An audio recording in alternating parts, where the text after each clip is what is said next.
Setelah Perang Dunia Pertama berakhir, terjadilah krisis keuangan terbesar di dunia. Semenjak saat itu, sistem keuangan, sistem perbankan, bursa saham mengalami perbaikan-perbaikan yang sangat berbeda jauh dari sebelumnya. Perang dan resesi ekonomi membuat pembaharuan di dunia keuangan adalah imbas positifnya. Kita pasti setuju bahwa pressure atau tekanan dalam hukum fisika merubah karbon menjadi berlian. Intinya adalah adanya tekanan. Benda tak bernilai seperti karbon ditekan di pressure jadi benda paling bernilai sedunia yang namanya berlian. Jadi tekanan jangan pernah ditakuti, masalah jangan pernah ditakuti, semuanya harus dihadapi. Tekanan Perang Dunia menghancurkan seluruh dunia, namun sejak selesai Perang Dunia Kedua, kecepatan pembangunan teknologi ada dalam kecepatan penuh yang membuat dunia seperti saat ini sangat maju dibandingkan 100 tahun yang lalu. Kemajuan umat manusia dalam 5.000 tahun dicapai hanya dalam 100 tahun.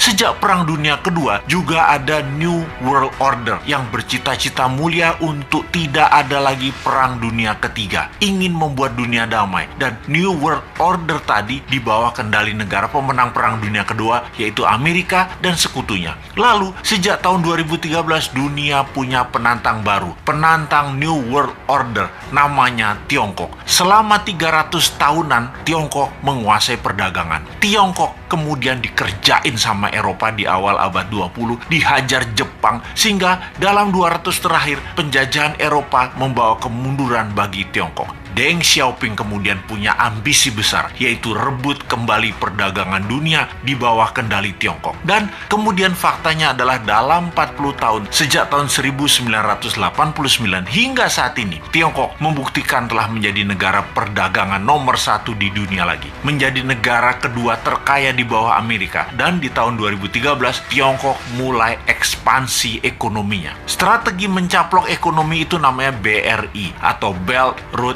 Initiative, atau juga dikenal dengan nama lain OBOR, One Belt One Road. Dunia diikat atau di belt menjadi satu, semuanya ke arah Beijing. Negara di bawah Tiongkok diperlakukan seperti provinsinya Tiongkok, sampai menggunakan yuan mata uangnya. Banyak negara Afrika, Asia, Amerika Latin yang mulai dikendalikannya. Memang ekonominya negara tersebut terlihat maju, tetapi hanya fisiknya saja yang maju, yaitu gedung, jalanan, namun kedaulatannya terambil, terutama uangnya. Sungguh, darahnya ekonomi adalah uang, dan uangnya itu harus pakai yuan. Di tahun 2016, seorang sontoloyo yang namanya Trump menang presiden di Amerika, dan selama 4 tahun terjadilah perang dagang yang dimenangkan Amerika secara telak. Tiongkok tidak tinggal diam. Globalis cabal yang sejak lama bersama mereka memilih presiden lemah yang namanya Biden dan dimenangkan. Amerika mendadak menjadi mitra Tiongkok kembali saat ini. Pada saat PKC, Partai Komunis Tiongkok, beberapa minggu yang lalu ulang tahun ke-100, Xi Jinping dengan berani mengatakan akan memenggal kepala negara yang berani membuli Tiongkok, akan mengambil kembali Taiwan, Hong Kong, dan Macau. Bukan one country two system, tetapi one country Tiongkok only, dan menyiapkan 1000 silo tempat peluncuran roket berhulu ledak nuklir. Saat ini dunia dalam keadaan Perang Dunia Ketiga melawan virus akan menjadi perang militer Perang Dunia Ketiga sesungguhnya. Pernyataan sederhana dari pakar intelijen yang mengatakan, kalau Amerika tidak serang Tiongkok sekarang, mendiamkan Tiongkok sampai 10 tahun ke depan, Amerika tidak akan pernah menang perang dengan Tiongkok. Tiap tahun Tiongkok akan semakin kuat dan semakin kuat. Indonesia bagaimana? Pepatah gajah berkelahi dengan gajah, pelanduk mati di tengahnya. Jangan sampai terjadi. Amerika dan Tiongkok berperang, jangan sampai Indonesia jadi pelanduk mati di tengahnya. Kita harus segera berdaulat. Ambil kesempatan ini untuk berdaulat. Inilah masa yang tidak ada lagi yang terbaik dibandingkan masa ini. Pertama, Bappenas membuat perhitungan dengan rinci. Berapa cost akuntingnya untuk Indonesia menjadi negara superpower di tahun 2045? Berapa biayanya? Buat 3 step. Menjadi negara berdikari di tahun 2025, menjadi negara maju 10 tahun kemudian dengan dasa chip hingga tahun 2035, dan menjadi negara superpower di tahun 2045. Step pertama adalah menjadikan Indonesia negara berdikari, mampu berdiri di atas kaki sendiri hingga tahun 2025. Memerlukan uang katakanlah 6.000 triliun, yang 50%-nya untuk UKM ekspor